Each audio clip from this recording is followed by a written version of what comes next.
As previously noted, there is a changing mood developing within the civil rights struggle. What we've observed is that down south, the movement appears to be successful. The nonviolent approach presented and executed by Dr. Martin Luther King and organizations like the Student Nonviolent Coordinating Committee and, of course, the Southern Christian Leadership Conference, their nonviolent efforts were paying dividends. We saw success by way of the Voting Rights Act of 1965, the Civil Rights Act of 1964, the March on Washington, 1963. And then things begin to change. We begin to question how successful is the nonviolent approach when there seems to not be overt physical violence. Is there discrimination in other parts of the United States? And the answer was absolutely there is. Malcolm X brought attention to the plight of many urban African Americans or African Americans outside of the traditional South, the Confederate or the older Confederate South, and expressed discrimination, discontent in other areas of life that were not so overt but subversive. They were in the nooks and crannies of institutions by way of political injustice, social injustice, economic injustice, educational injustice. And when it appeared that the nonviolent approach was not achieving ends in these areas or these parts of the United States, well, then violence is going to erupt. And to put this into greater context, Malcolm was assassinated in 1965. And Malcolm was the champion of the young voice that seemed to be muffled or muzzled by the nonviolent approach that Dr. King envisioned or dreamed of. With Malcolm's assassination, we see young black voices explode. And again, they're exploding in areas that are not associated with the South, and it concerned many individuals as to why this was happening. The most explosive, significant example of this would be the Watts riot. So we're going to go ahead and underline Watts right here, and then of course you just write out riots, if you will. And remember that if and when you underline anything in this class, the idea is that you should ask yourself 3 questions. Number 1, what is it? Number 2, what did it do? Number 3, and most importantly, why is this significant? What about this is ultimately going to have relevance to my life? That would be a great significance, right? Where you can see a parallel to what had happened in the past and how you can see examples today, and there's this eerie similarity. Now, don't get me wrong, history doesn't always repeat itself, but it does rhyme from time to time. And if it doesn't have any larging or looming current context significance or relevance to you, well, then that's fine. You could find that it's going to be important when it comes to taking the test in person or on the online quizzes. Knowing the answer to those 3 questions will put you in a good place to understanding this material. So with the Watts riots, it takes place in LA, California, and there are 50,000 rioters, there are 15,000 police, 35 end up dead, 900 injured, 30 million in damages. And again, 50,000 rioters. I mean, if you look at your average population for a city in the United States or a town in the United States, it's sitting at about 50,000. So you're talking about an entire town erupting in violence. And it takes that many police to ultimately slow it down, reduce it. And when all the dust had settled, when all the blood had dried, and all the damages were taken into consideration, much of America was wondering, yo, why in the world are all these black people upset? We're not racist. We're not like the KKK. We're not like the Confederate South. Why do they feel this way? Like, what's going on? And to many Americans, it didn't make sense. And that's exposing. What that shows or tells us is that this is not who we are. And I think at times one's privilege blinds you that, man, if you're not experiencing it, it would seem senseless. It would seem illogical. Like, this doesn't make any sense. You'll hear a lot of times when it comes to rioting, why are they destroying their own neighborhoods? Why are they destroying their own businesses? Well, first off, it's not their neighborhood. They don't own it. Most of them are renting. Second off, it's not their own business. Most of the businesses in the communities that serve a black population are probably not black owned. So they're taking they're going there. They're taking money out of the community. They're taking the money that they had earned, and then they're taking that earned income and they're displacing it elsewhere.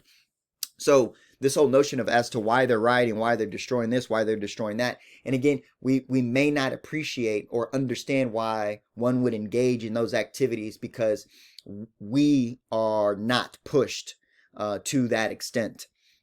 You know, we'll oftentimes look at a protester and observe the protest as illogical. Why are they protesting on a highway? That doesn't make any sense. Why are they're blocking traffic? This doesn't make any sense. They're just wasting their time. We have to understand that in protest, that's the first stage of any successful movement. It's their form of propaganda. And when I say propaganda, it's ultimately just the instrument by which we're trying to inform others who may not know or may not understand what we're going through, and that we're going through it to such a degree we're willing to engage in the following activity. Okay, so the riots are taking place, and again, they don't only take place in California. They're taking place in Newark, New Jersey. They're taking place in Detroit, Michigan. They're going to take place in Baltimore. You can fast forward to the Black Lives Matter movement. We can see that they took place in Ferguson, and again in Baltimore. Protests taking place in Dallas, Texas, New York. But either way, when it's all said and done, people are left with questions. Why this? Why here? What's the goal? Why are you even doing this? So the U.S. government is going to commission a study. They want to have data. They want to have evidence that could explain and qualify why these type of events are taking place when it's obvious we're not racist. So what the heck is going on? Ultimately, here's what the commissioned report explained, and I want you to go ahead and underline it right now, and I will underline it up here at the top as the Kerner report. Again, this is a government commissioned study for the cause of riots, and here's what their conclusion was. We're going to blame this violence on segregation and poverty. Now, when we look at segregation, much of Black America doesn't want it. Now, don't get me wrong, we're going to talk about an organization that was ready and willing to embrace separation. But segregation is imposed by the white majority in a multitude of areas, whether it be written or unwritten, and ultimately upheld by the U.S. Constitution by way of Plessy v. Ferguson, where we legalize segregation all across the United States. This is not something that Black America wants. This is something that has been imposed upon Black America. Number two, poverty. Poverty is, the lack thereof, the lack of opportunity, the lack of resources. And when you look at poverty, it's always relative. The poverty in America is not like poverty in India. The poverty in Dallas is not like the poverty in New York. Things are relative. And when you are Black in America, you tend to judge and base your existence, unfortunately, upon the success of the predominant majority class, which is the white American male. And that if and when you see the white American male get a bank loan, a school loan, a car loan, a small business loan, you begin to wonder, well, why aren't we getting those opportunities? And because you never had the opportunities to create, to own, to build, you are in essence relegated to a subordinate employment class, implying that your very means by which to survive and live in this country is predicated upon an employer, an individual who probably doesn't look like you, think like you, act like you, live where you live. They determine ultimately how much you're going to make, when you're going to make it, and you're left in this dependent state. And it's not positive, it's not encouraging, it's not optimistic. And that if and when that's combined, and again, we're talking about racism at an institutional level. where they're denied politically, socioeconomically, educationally. And then ultimately, if and when they do commit a crime in the prison system, things get a lot heavier. So with all of these elements combined, it's a basic understanding of why we have our current context and the significance of something like the Kerner Report, which again stems from an event like the Watts riots and others, is that we come to this conclusion that, or I should say, parts of America are beginning to understand the roots to the racial animosity or problems we see in America back then and today. And granted, we can make reference to the fruit of some success, again, by way of the Civil Rights Act, the Voting Rights Act. We can pick pieces of fruit off the tree, but ultimately, the root of most of our problems we're never really addressing. And this report is ultimately identifying those seeds, the seeds of segregation, the seeds of socioeconomic injustice are the causes for much of the discontent within minorities in the United States. Now, Dr. King is going to respond to these issues because, of course, when issues arise within the Black community, they tend to go and ask the so-called leader of the Black civil rights movement, and that would be Dr. King. And he argues that we need a Bill of Rights for the disadvantaged. Now, let's look at that. He's not arguing that we need a Bill of Rights for Black people. He says we need a Bill of Rights for the disadvantaged. That the terminology is incredibly important here, because ultimately what he's getting at is that I'm not here to champion for just Black people. That Dr. King was never really about that. Dr. King was championing and being a voice for the voiceless. Dr. King was championing for a people that feel like they do not have a champion. You may be disillusioned by the success of others and think that that might be your champion, but at what point in time are they actually doing something for you? So Dr. King was saying there are poor whites out here, there are poor Native Americans out here, there are poor Hispanics out here, there are poor Asians out here, there are poor Blacks out here, and that those that are being exploited need to have assistance. And so he makes an early call towards affirmative action, a means by which to assist those less fortunate by way of institutional discrimination, whether that be racism, whether that be sexism, whether that be nativism. Ultimately, we have to identify discrimination and find ways to reduce and hopefully eliminate it. Eventually, Dr. King will be asked to travel up north and in other parts of the western part of the United States, of course, outside of the Confederate South, the old South, the Dixie South. And in doing so, Dr. King will launch what he refers to as the Chicago Freedom Movement. So let's go ahead and underline that. And King wanted to confront the economic discrimination minorities encountered in urban areas. Again, in much of the North and in much of the West Coast of the United States, they were not experiencing discrimination by way of overt, we hate you, and then, say something derogatory or physically beat them, and then ultimately murder these individuals. The African American community was experiencing discrimination in institutions such as schools, banks, prisons, in living communities. And so what does Dr. King want to do? He says, well, we're going to have a march. We're going to march over here non-violently, and we're going to expose and bring attention to, these issues.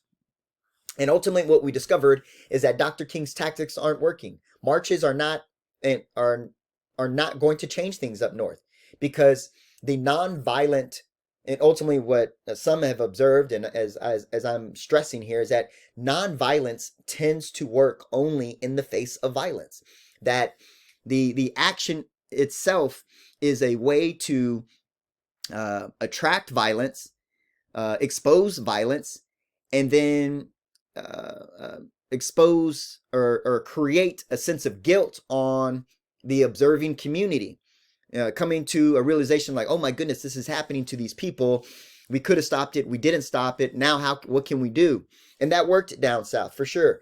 But the violence up north is not like the violence down south. The violence up north is very subversive. It's very in a lurking manner. Again, it's taking an application for a job and never reading it. It's taking a bank application loan and never, without even considering it, approving it. It might get thrown in the dumpster for all you know.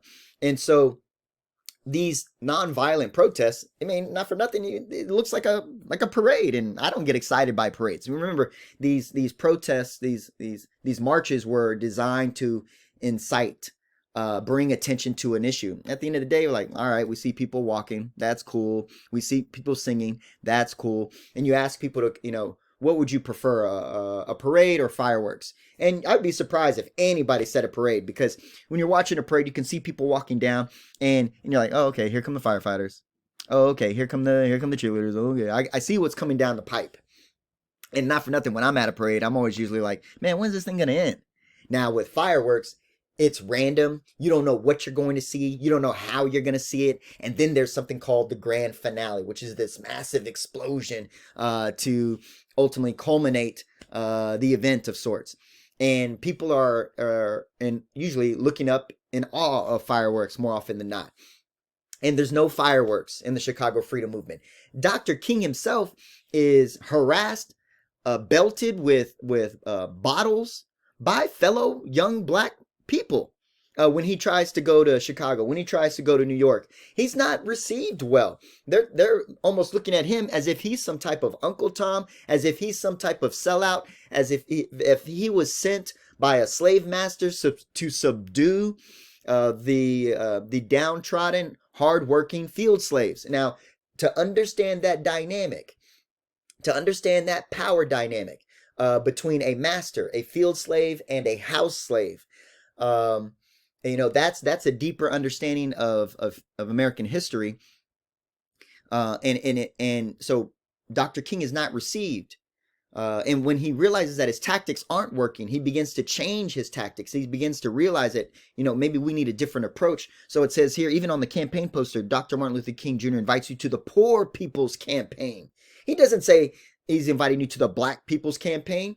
He says, we, the poor people of America, which includes Black America, but it includes almost all marginalized elements of America who are suffering under the system of capitalism. And then this is where Dr. King becomes even more radical. His language becomes more radical as he begins to call for a redistribution of wealth. And that is eerily sounding like socialism. And the reason why, ladies and gentlemen, it's because Dr. King is a socialist. Dr. King has always, in whether him being informed or influenced by his faith, informed or influenced by his logic, his moral compass, the notion that we are not working as a community to generate a sense of oneness, a sense of equality. Your faith should compel you in that direction. And that's ultimately why Dr. King holds his ground on that front. But what I want you to take away from the Chicago Freedom Movement, that was a pivotal moment where Dr. King I don't want to say he's making an about face or turning a 180, but he's definitely becoming more vocal about his desires, his designs, his perspective on the direction of this movement.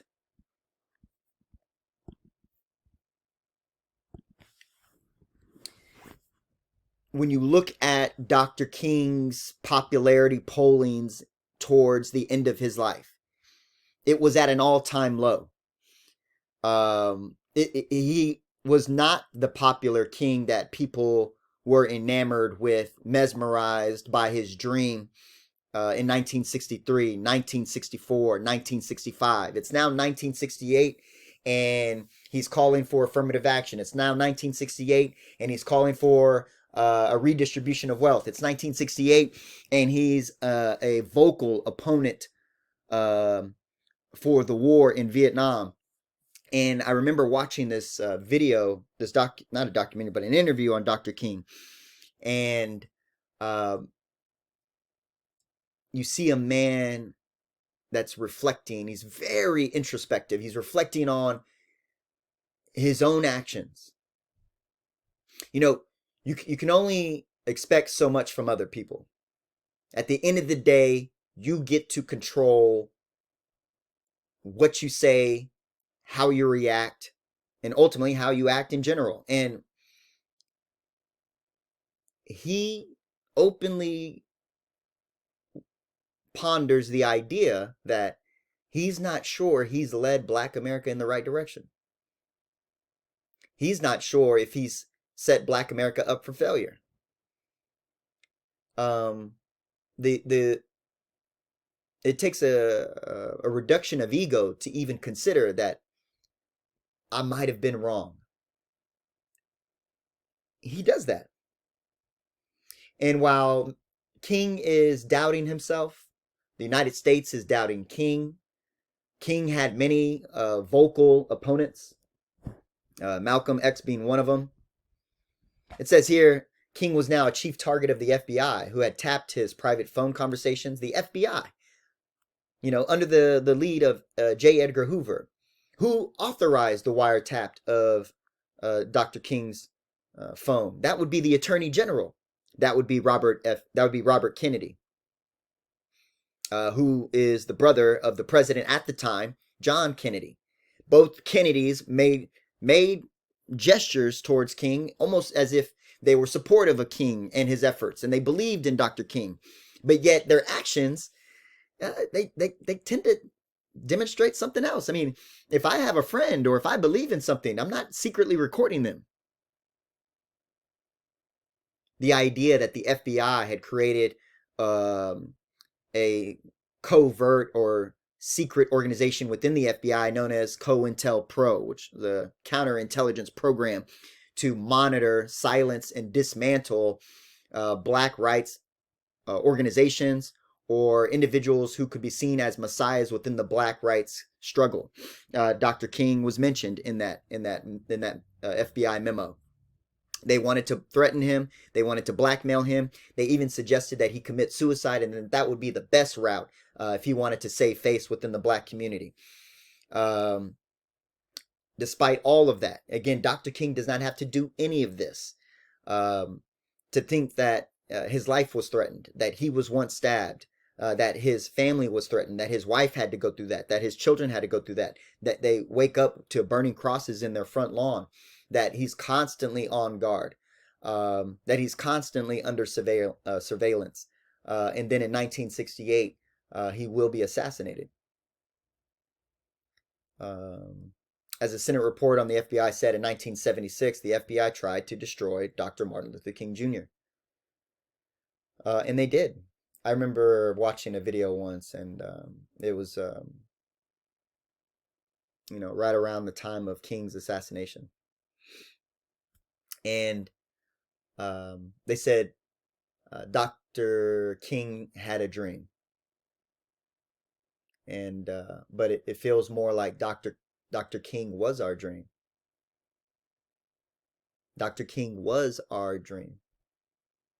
And now the dream is dead.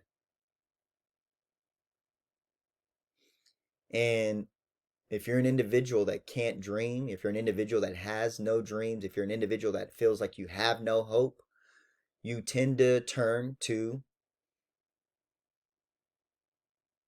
actions that are, unbecoming of an individual that wants to belong in this society. And you see people begin to resonate with other ideologies, other philosophies, other leaders. And that leads us to Malcolm X. For the next 5 or 6, 7 slides or so, we're going to be talking about Malcolm X and his life and times.